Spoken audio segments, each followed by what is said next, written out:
देश भर में लोकसभा चुनाव का आगाज हो चुका है। चुनावी बिगुल फूंका जा चुका है।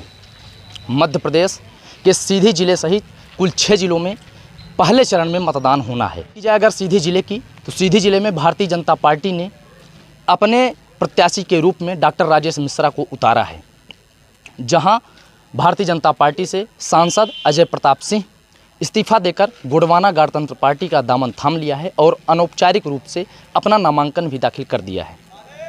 वे लगातार प्रचार प्रसार कर रहे हैं। उनकी प्रचार यह चुनावी यात्रा आज सिहावल विधानसभा के सोनवर्षा ग्राम पंचायत में पहुंची है। वे गोंडवाना गणतंत्र पार्टी को थामकर किस ओर अग्रसर होंगे और क्या उनकी चुनावी रणनीति होगी, सारे विषय पर बिंदुवार बिंदु उनसे चर्चा करते हैं। सर, आपने भारतीय जनता पार्टी को पहले ज्वाइन किया था, उसके आप सांसद थे और एकाएक आपने अपना त्यागपत्र दे दिया। क्या कारण रहा कि आपने त्यागपत्र दिया?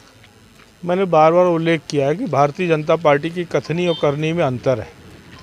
कथनी करनी में अंतर सरकार के स्तर पर भी है और संगठन के स्तर पर भी है। भारतीय जनता पार्टी का जो नेतृत्व है वो कहता है कि हम कार्यकर्ताओं की राय का सम्मान करते हैं, कार्यकर्ताओं से राय शुमारी करके फैसला करते हैं, हम जनता के मध्य सर्वे कराकर फैसला करते हैं। प्रदेश और देश में सरकार है तो अनेक तरह की जो इंटेलिजेंस एजेंसियां हैं उनके माध्यम से भी फीडबैक मिलता है, उसके आधार पर हम फैसला करते हैं।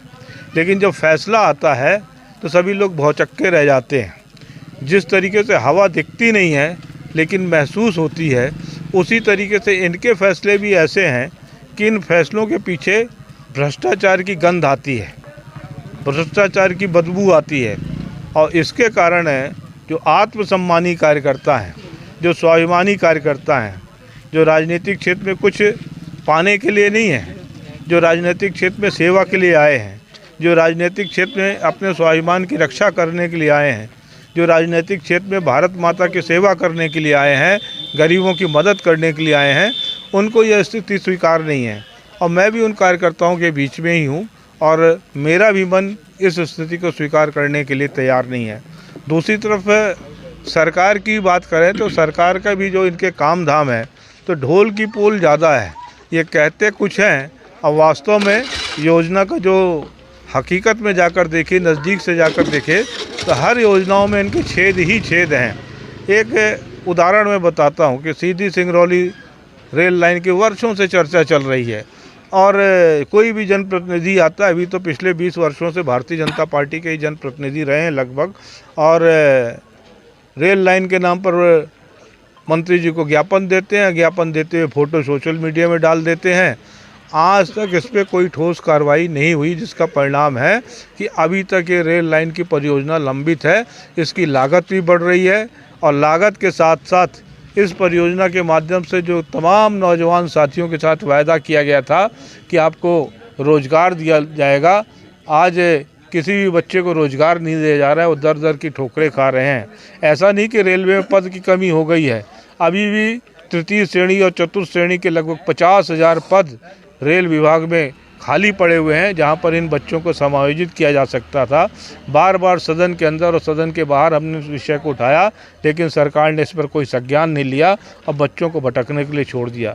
NH 39A बार बार इसकी चर्चा होती है। मैंने इस विषय पर माननीय ट्रांसपोर्ट मिनिस्टर नितिन गडकरी जी का भी ध्यान आकर्षित किया था, लेकिन आज 13 वर्ष बीत गए हैं, ये 4 लेन की रोड नहीं बन पाई है। इस 4 लेन की रोड के पीछे 2 मुख्यमंत्री हो चुके हैं। इस 4 लेन के रोड के पीछे 2 प्रधानमंत्री हो चुके हैं। इस 4 लेन रोड के पीछे 2 ट्रांसपोर्ट मिनिस्टर हो चुके हैं।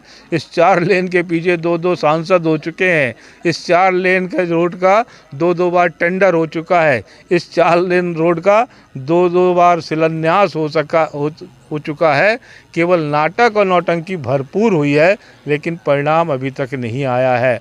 ऐसे अनेक विषय हैं सीधी संसदीय क्षेत्र में जो जनता की आवश्यकता है, जनता उसके लिए तरसती है, जनता उसके लिए भटकती है, जनता के लिए बहुत महत्वपूर्ण ये विषय हैं। लेकिन सरकारें ढोल की पोल ज़्यादा बजाती हैं, लेकिन ठोस काम करके नहीं दे रही है। विशेष रूप से पिछले विगत 10 वर्षों में जो मोदी सरकार रही है, भारतीय जनता पार्टी की मध्य प्रदेश सरकार रही है, इसलिए इससे मुझे निराशा हुई और मुझे ऐसा लगा कि पार्टी के अंदर रहकर अपनी आवाज़ को दबाने से बेहतर है कम से कम बाहर आकर हम खुलकर तो अपनी बात कहें, जनता को सही वस्तुस्थिति से अवगत कराएं, जनता को साथ में लेकर इसके लिए आवाज़ ऊंची करें। शायद जनता की आवाज़ के कारण, जनता की पहल के कारण ही सरकारें चेतें और इसको अंतिम अंजाम तक ले आएं। इसलिए मैंने भारतीय जनता पार्टी को छोड़ा है और ये संघर्ष का रास्ता चुना है। अभी आपने मंच के अपने भाषण के दौरान कहा भारतीय जनता पार्टी पर आपने कई गंभीर आरोप लगाए हैं, आप गोंडवाना गणतंत्र पार्टी का दामन थाम चुके हैं, क्या आसार लगते हैं आपको? मैं पूरी तरीके से आशान्वित हूँ, क्योंकि लोकतंत्र में सबसे बड़ी ताकत वोट की ताकत होती है और आज देश में सबसे ज़्यादा वोट गरीबों के हैं। सीधी संसदीय क्षेत्र की बात करें तो सीधी संसदीय क्षेत्र में सर्वाधिक वोट अनुसूचित जनजाति वर्ग के हैं, हमारे गोंड भाइयों के, हमारे कोल भाइयों के, हमारे बैगा साथियों के हैं, हमारे अनुसूचित जाति के चमार भाइयों के हैं, कोरी भाइयों के हैं, बसोर भाइयों के हैं। अगर इन्हीं को मैं संगठित करने में सफल रहा तो मुझको किसी दूसरे की आवश्यकता ही नहीं है, इनके दम पर ही हम ये चुनाव जीत लेंगे। और वैसे इस चुनाव में हमको सभी जाति समुदाय का समर्थन मिल रहा है, सभी लोग जो समझ रखते हैं राजनीति की, सभी लोग जो गरीबों से सहानुभूति रखते हैं, सभी लोग जो सीधी को बदलता हुआ देखना चाहते हैं, क्षण क्षण मेरे साथ जुड़ रहे हैं और मुझे विश्वास है कि उन सबके सहयोग से हम राजनीति की एक नई इबारत मध्य प्रदेश में लिखने में कामयाब होंगे। क्या आप इंडिया गठबंधन का समर्थन करते हैं? अभी मैं गोंडवाना गणतंत्र पार्टी के सदस्य के रूप में इस चुनाव में लड़ रहा हूँ।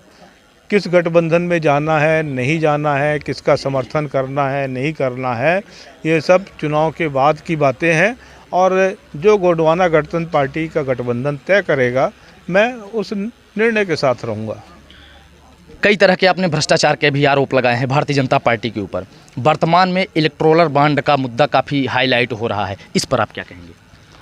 अब इस पर तो सुप्रीम कोर्ट ने टिप्पणी किया है, अब पूरी जनता के समक्ष सामने है कि भारतीय जनता पार्टी ने चुनावी चंदे के नाम पर किस तरीके से लोगों का गला दबाकर और लोगों को ब्लैकमेलिंग करके और ये चुनावी चंदा एकत्रित किया है और इसी आर्थिक ताकत के बलबूते पर गरीबों की भूख और प्यास खरीद कर वो चुनाव जीतने का प्रयत्न कर रहे हैं। ये तो अच्छा हुआ कि सुप्रीम कोर्ट ने इसे बॉन्ड का जो घोटाला है, जो भ्रष्टाचार है, उसको जनता के समक्ष उजागर किया और नहीं तो अभी तक इसी पैसे के बल पर लोगों की भूख प्यास खरीद कर, लोगों को दबाकर, लोगों का शोषण करके चुनाव जीते जाते थे और बाद में बताया जाता था कि प्रधानमंत्री नरेंद्र मोदी जी की अभूतपूर्व लोकप्रियता है और जिसके कारण ये जन समर्थन हासिल हो रहा है। वस्तुतः जन समर्थन मिलता नहीं था, जन समर्थन खरीदा जाता था और लोगों को ब्लैकमेल करके ये धन एकत्रित किया जाता था। तो निश्चित रूप से एक बहुत बड़ा महाघोटाला है। मैं किसी से अपनी लड़ाई नहीं देखता हूँ, मैं तो किसी से लड़ने के लिए आया भी नहीं हूँ।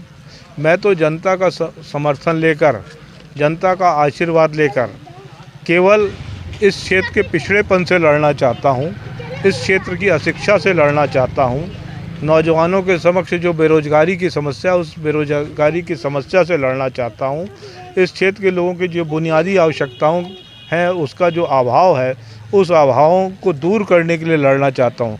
इसलिए मैं अपनी लड़ाई किसी व्यक्ति विशेष से नहीं देखता हूँ, मैं अपनी लड़ाई सीधी जिले के पिछड़ेपन के विरुद्ध करना चाहता हूँ, इसी के रूप में देखता हूँ।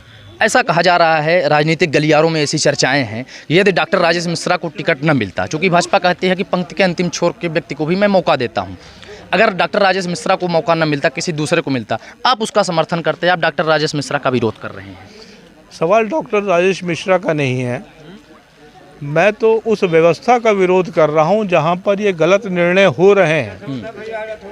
डॉक्टर राजेश मिश्रा भी मेरी तरह ही भारतीय जनता पार्टी के कार्यकर्ता हैं, बिल्कुल, और इस नाते उनको भी टिकट मांगने का अधिकार था जी। लेकिन जिसको निर्णय करना है उसका निर्णय तो पाक साफ होना चाहिए, उसका निर्णय तो संदेह से परे होना चाहिए, उसके निर्णय पर कोई उंगली ना उठा सके, ऐसी स्थिति होनी चाहिए। यानी शीर्ष नेतृत्व से त्रुटि हुई है। बिल्कुल त्रुटि हुई है शीर्ष नेतृत्व ने। इसी कोई जो मैं कहता हूं कि इनकी कथनी करनी में अंतर है, इसीलिए कहता हूं कि कहते कुछ हैं और फैसला किसी दूसरे के आधार पर करते हैं। अब मुझसे मत पूछिए, आप सीधी लोकसभा के निर्णय को भी छोड़ दीजिए, अभी कुछ दिन पहले सिंगरौली में महापौर का निर्णय हुआ था, महापौर का टिकट दिया गया था। आप पता करिएगा कि वो निर्णय कैसा था। सामान्य सीट थी, उस सामान्य सीट पर पिछड़े वर्ग के व्यक्ति को दिया गया। पिछड़े वर्ग के व्यक्ति को उसको दिया गया जिसका ना तो भारतीय जनता पार्टी से ज़्यादा सरोकार रहा और ना उनका जो सामाजिक संदर्भों में देखा जाए तो उस तरीके का वजन था, लेकिन उनको टिकट मिला गया। लोगों ने उस समय भी आश्चर्य व्यक्त किया और आज भी आश्चर्य व्यक्त करते हैं। इसलिए लोगों को शंका होती है कि हर निर्णय के पीछे कोई न कोई वजन काम कर रहा है। अब वो वजन क्या है, कैसा है, इसका कयास आप लोग लगाइए। लोग ये भी कयास लगा रहे हैं कि पंडित केदारनाथ शुक्ल और अजय सिंह राहुल भैया भी आपके साथ में हैं। मेरी अभी इस संदर्भ में कोई बात नहीं हुई है। अगर साथ में है तो उनके साथ का मैं स्वागत करता हूँ, अभिनंदन करता हूँ, बहुत बहुत धन्यवाद देता हूँ। Thank you. तो ये हमारे साथ राज्यसभा सांसद अजय प्रताप सिंह जी थे, जिन्होंने गोंडवाना गणतंत्र पार्टी से अपना नामांकन अनौपचारिक रूप से दाखिल कर दिया है और भारतीय जनता पार्टी से बागी हो गए हैं। लगातार उनका चुनावी अभियान चल रहा है। हालांकि मतदाता जब 19 अप्रैल को अपना मतदान करेंगे तो किस ओर राजनीतिक ऊंट करवट लेगी, यह देखना दिलचस्प होगा।